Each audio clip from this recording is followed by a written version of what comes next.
Easy now, folks.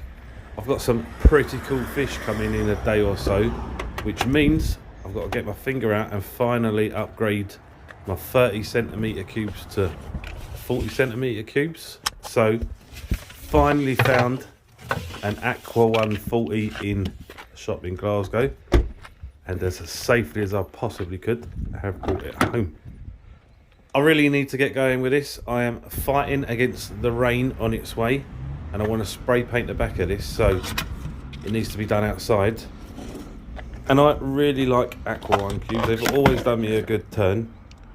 The 30s are kind of dwarfed underneath the Dual Rio, which is why I wanted to change them up, and 40 is about as big as will fit. But you'll see in a while it will make a hell of a difference. Part of the appeal for me is they're pretty basic. There's no nonsense with them. They're pretty simple, but that helps to keep the price down, and I work on a budget. You basically get a glass box with a glass lid, a couple of runners to sit the lid on, and a foam mat to stick underneath.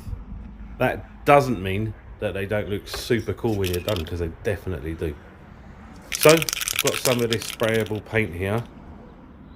This is what I used for the smaller tanks, and it does say somewhere on it that it's suitable for glass. There it is. Good thing is it's peelable though, so if you do change your mind later and want to go for a different colour or a different background, you can just peel it straight off. So after turning it upside down so none of the spray paint goes inside, and sealing a bit of cardboard around the edges, we can shake it up and get going. The idea is to do a thin base layer and then build up coats, 2 or 3 coats after that, so you get a nice solid finish. However, like I said, I am in a rush. The rain is coming, and I've sprayed it on a wee bit quickly, and this is the result you get. See this kind of veined, crackled look, which I was hoping for. This is what I did last time. See if you like this tank from the back. When the paint is like this, it just looks superb. I'll show you that in a wee bit. It wasn't intentional last time. I just rushed it in similar temperatures and similar conditions, and it was a happy accident, and it turned out fantastic. Anyway, while the paint is drying, it's time to cut our board. I sit the tanks underneath the Dual Rio on bricks, and then put a board on top so there's a nice flat surface for the aquarium to sit on. So I'm going to measure out a 40 centimetre square. Then I'm going to grab my trusty axe and cut it, although not on Mrs. DKF's lovely table because I quite like breathing. Once we've cut one way, we measure out again and then make our line to cut the other way. And I will say, the old adage of measure twice, cut once is important. I did nearly mess this up by a couple of millimetres. Had I not double checked, the board would have ended up too short. Time to check on our paint job, which looks superb, doesn't it? Really am fond of this colour. I will say it does stink. If you're going to use this paint, you're going to need to leave enough time for the fumes to dissipate, if that's the right word, for it to air. When we are happy though, we can start putting it together. And I'm going to build it on the table here, because obviously it is under a cabinet, which can be a little bit awkward to get access to. So I'm going to put it all together and then slide it into position. Board first then, followed by our foam mat, and then the tank sits on top of that. We're wanting everything to line up nicely as possible, with nothing overlapping or hanging out. So it's worth taking a bit of time at this stage to do that. Once we're happy, we can start adding our substrate. And you guys will know by now, I always use a base layer of this Tropica clay-based substrate. In most of my tanks, all of my tanks I think. It's a really good product for helping those root feeding plants to get a head start.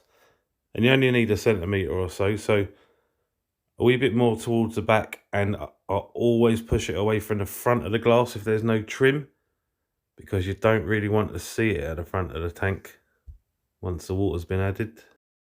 It does look a little untidy, you do notice it, so always push that away from the front, and then make sure your gravel, or whatever you're going to use as your substrate, goes to the very front of the tank.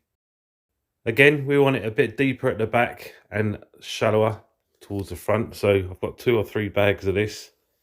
and I'll build it up bit by bit. I've gone with a kind of natural colour gravel for this build, purely because of the fish that I'm going to be keeping in it, and I want them to kind of show up a wee bit more. I was going to go with black or grey originally, but once you see the fish, you're going to see why I changed my mind. This is the 30 centimetre cube that's currently in that position, and it has served me well. Really enjoyed this tank, but as you can see, there's a wee bit of space each side and certainly some space above, and it's not big enough for the fish that I'm gonna be getting. So time to start emptying this one out.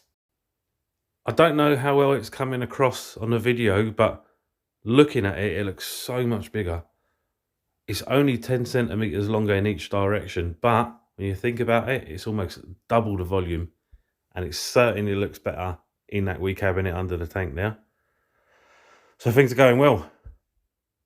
While I'm here, see that veiny kind of pattern in the back of this tank? That's what I meant. If you backlight that, it just looks like really cool, I think. Take the light away from the back, put it on top, and it just looks like a solid colour. Right cool effect. I'm just going to use the box filter for now that I was using in the 30 centimetre, because for one thing, it's already cycled. For another, it might be enough for now. I might consider changing it up for a different filter later on, we'll see. So that's the first thing that goes in, along with the Hygger heater, sorry. Really cool heater actually. I need to do a video on that. I've bought a couple of these last couple of weeks. So in they go. I'm gonna disguise those with a big rock from the previous tank and some of the plants. I'm gonna use as much of the plants escape from the previous tank as possible for, well, it'll have some beneficial bacteria all over it, for one thing. It'll have biofilm all over it and all sorts of stuff that I'd like to preserve. And also, why get rid of the old stuff if I can use it again? I might need to add to it as I go. It is a bigger tank after all, but we'll see. It's a work in progress, right? That's a good point, in fact, because a lot of people, no, some people will say you need to get everything positioned properly and everything in place where you're going to want it to stay and plant it out perfectly and all the rest of it, which I don't subscribe to. I guess that's maybe the difference between somebody setting up a fish tank and an aquascaper. For me, I tend to change things up over time. I put in a few plants that I think might do well, more kinds of plants in fact than I think I'm going to need, and whatever does best I might leave, or whatever looks best I'll leave in. I might change scape up over time. So for me, nothing's got to be perfect at this stage. I'm just putting things in roughly how I think I want them. And now I'm going to start filling it up. So I'm using a gravel vac coming straight from a bucket, and as you can see, I'm pouring on that wee bit of choya wood because I don't want it to hit the gravel too hard. I don't want it to disrupt the gravel and maybe turn up some of the aqua soil that's underneath, some of that tropical soil. It would make a hell of a mess. I can start adding the runners that the glass lid is going to sit on. Like I said, everything's simple with these tanks, man. It's such a simple design, but works perfectly and looks fine. The lid actually comes in two parts. There's the wider part, which is, I think, supposed to go to the back, and the narrower part, which is meant to go to the front, and that cutout is supposed to be where you drop the food in. However, I find it's quite good for having your air line and your heater cable coming out. Means you can push the glass right to the back of the aquarium and you won't get any fish jumping out of there. And that's it basically. A few more plants, a couple of Indian almond leaves dropped in, a couple more rocks. We've got our build. Pretty straightforward, hey? I have another 40 centimetre cube to replace the 30 on the left here, so they're going to be the same.